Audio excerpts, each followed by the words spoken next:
I want to talk about some books that I've read. I tried to film this video one time already, but I didn't like it because it was kind of wishy-washy, so I'm filming it again. And this time you're really close to my face, which is interesting. And probably not the best thing for you, but then Celavi. The last time I was over by that window, but it wasn't good, and my phone was was stacked on 2 magazines, 3 books, and a radio, and was being held up by a bottle of apple juice, which was not good. But now we're half a minute through, and we've not talked about a book. So the first book is The Silence by Don Delillo, which I've already read, because it's only 116 pages, and as you can see, the font is absolutely mammoth. It's Korean new font, and it's like 16 or something, which is ridiculous, and the margins are like the type of margins you put when you're tasked to write an essay that's like 2 pages, and you put the widest margins possible on Word or Google Docs or whatever. So Don Delillo has kind of written a fake book here. It's just over 10,000 words, and it's really weird. It's kind of, I don't even know if it's a book. I don't know if you can call it a book. I don't know if you can call it anything, but I guess it is something. I first encountered this book at Harper's Magazine. I just finished reading White Noise, so I think I went into the archives of Harper's Magazine, and I just looked up Don Delillo to see if Don Delillo had ever written anything for Harper's Magazine. And what I found was kind of the first chapter of The Silence being read aloud, and so I listened to that while I was playing basketball in my room, and it was interesting. I didn't really think about it afterwards, but I thought it was kind of cool. And I saw it in the bookshop. I was actually going to buy Libra, which is the JFK CIA Lee Harvey Oswald book that he wrote, but I didn't buy that because I wanted to just read something that was quick. So I bought The Silence because I thought I could read it in a day, and I did. And it's really weird. When I was reading it, I thought I was going to be writing a script for it. I thought I would be able to write a film adaptation of it, but it's just too weird. So the premise of the book, I'll hold up the book. The book is basically about these 5 people. 3 of them are at this dinner party on the east side of Manhattan, which is around that way, if you're wondering. And they basically, I don't know, they're talking, but they're not like real regular people. They're not talking like regular people. They're talking about, well, they're not really talking to each other. They're just saying words, and they're talking about Einstein. They're talking about his 1912, the manuscript of Einstein's 1912 manuscript on the special theory of relativity. I didn't know that. That's embarrassing. But they're talking about that. They're talking about the telescopes in north central Chile. They're talking about a lot of just things. They're just kind of like speaking for the sake of speaking, and it's supposed to be philosophical, which kind of is. It's kind of, I don't know. It's just, I don't know. Don Delillo, even though the book is really weird, he still is able to capture some kind of, I don't know, this weird like liminal feeling that just feels very human. So I like that. And then there's these 2 other people who we start the book with, and they're on a plane. They're also just kind of saying things for the sake of saying things. He's just reading aloud all of the altitude and stuff that it says on the screen in front of him. They're flying from Paris back to New York, and then all of a sudden everything goes off. So the screen, they're trying to watch the Super Bowl at the dinner party, it goes off, all their phones are dead.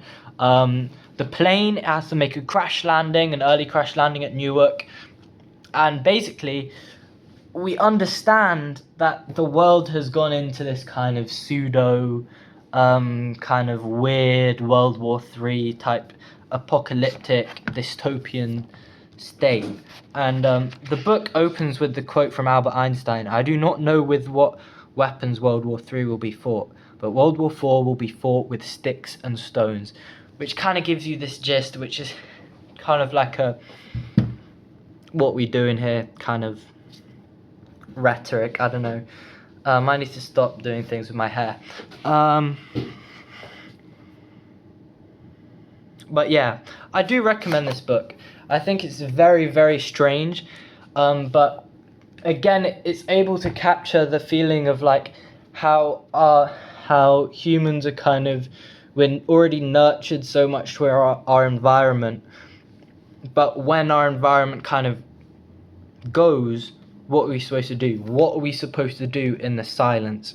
When everything goes dark, when everything is gone, when all we're left with is our tattered copy of Einstein's 1912 manuscript on the special theory of relativity, what do we do? And what is happening to us? And why have we got to this point? And we're just all about to die, and yeah. So it's definitely worth it. And it's definitely worth it considering it'll take you like an hour to read. So this is the next book. It's quite different. It's Jean Baudrillard's Simulacra and Simulation. This is going to be obviously harder to talk about because I haven't read, and also because it's a work of philosophy and theory, which, because I haven't read, I don't really understand. And it's kind of, he said, this is written in 1981, and this is kind of Baudrillard's step into helping to theorize the postmodern, at least that's what it says on the back, through a Marxist and Freudian perspective. So this kind of French theory, they kind of use the works of Marx and the works of Freud and other psychoanalysts like Lacan, to kind of help us understand the way that our modern world works and the way that late stage capitalism is kind of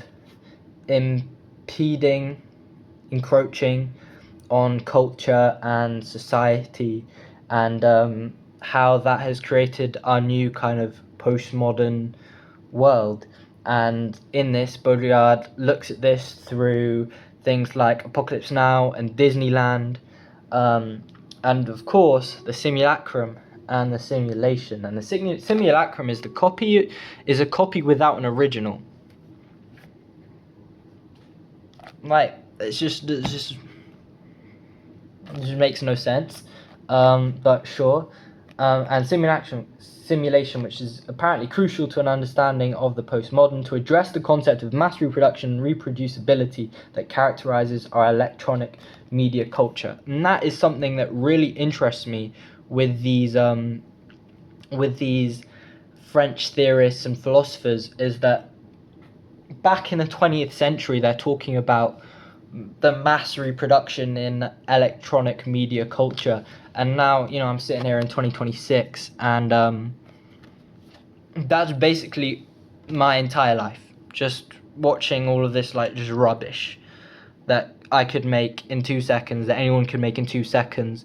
I literally watch the same video like 5 times a day, and I like it each time, and I go to the comment section, I like the same comments every single time, and like, I don't know what I'm doing, like, what are we doing here? But that's something I really think is awesome about these guys, is that they've kind of, essentially, I wouldn't say predicted, but I am going to say predicted, they've kind of predicted, so they haven't predicted like iPhones I just said iPhones instead of mobile phones, like I'm some Apple glazer. I'm not an Apple glazer, I'm filming this on a CMF phone 1 by Nothing.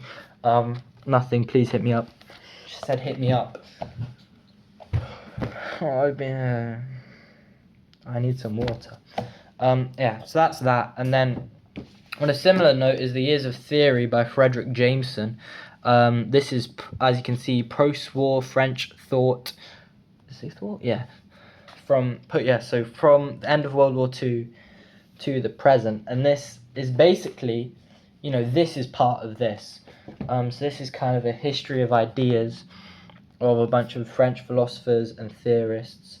I think it starts with Sartre's existentialism, and it works through there. It works through from there to Levi Strauss, to Baudrillard, to Lacan, to Althusser, to Derrida, to de Beauvoir, to Foucault, and to Deleuze, my goat Deleuze, even Guy Debord, who was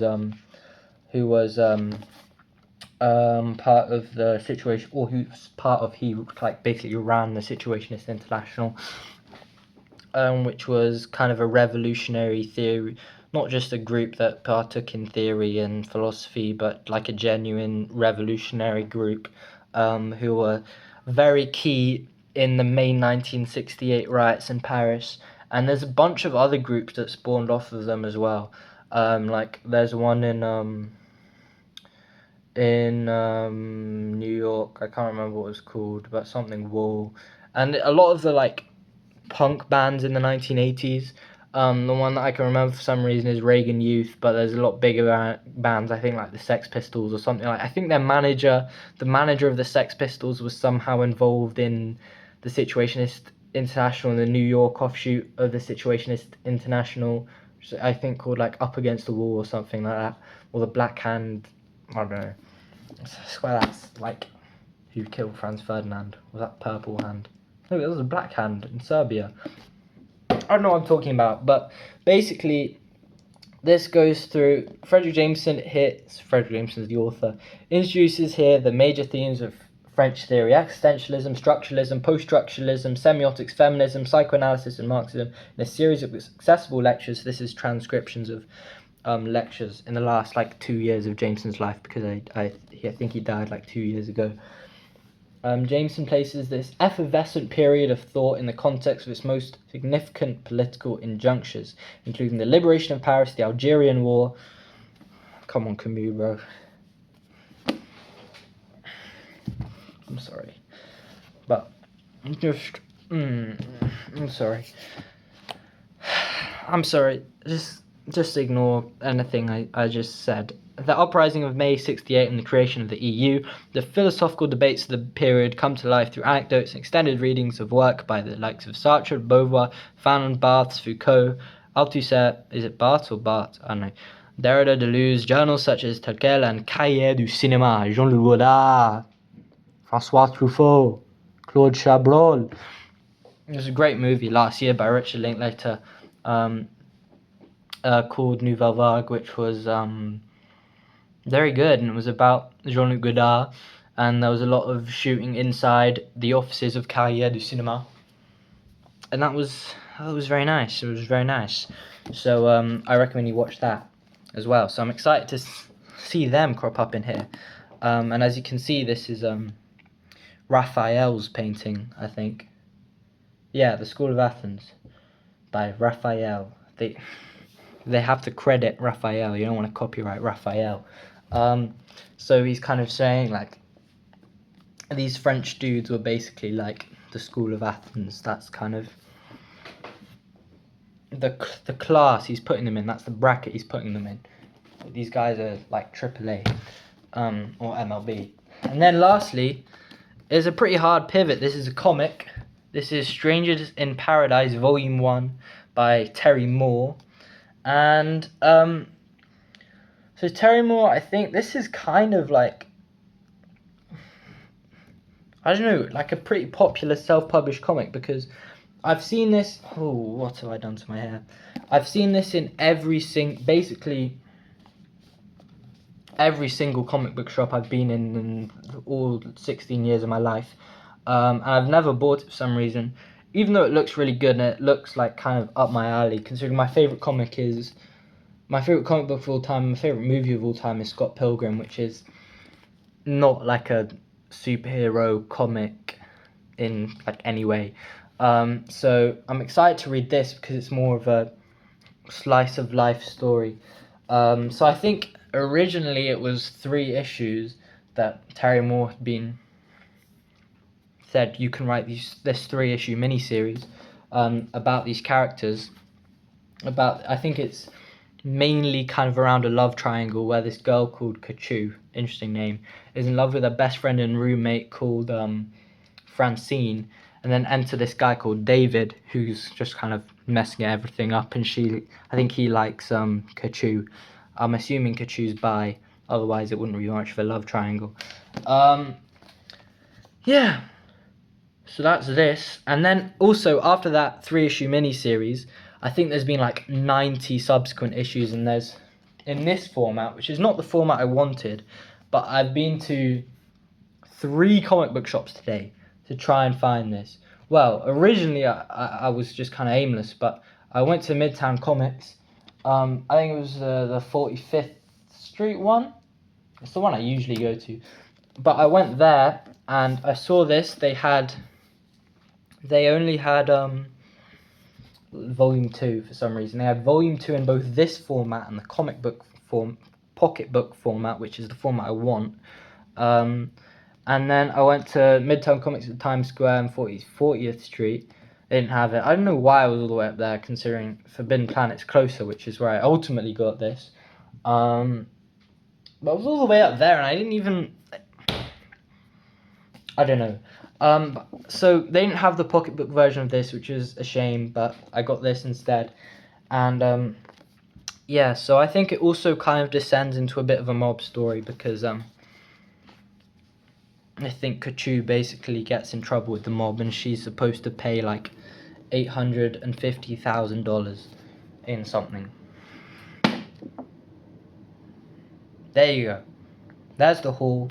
1 comic, 1 work of like philosophy, history of philosophy, history of theory, 1 work of real primary source philosophy and history, and 1 novella by Don Delillo, postmodern himself, which I've already read. Yeah, thanks for watching. If you want to read more, I do actually have a video on the other Don Delillo book I've read, which is White Noise. Also, I did a video with that, and a Mother Night by Kurt Vonnegut, which was part of the video, and I really recommend that video. It's just an incredible video, truly incredible. But yeah, thanks for watching.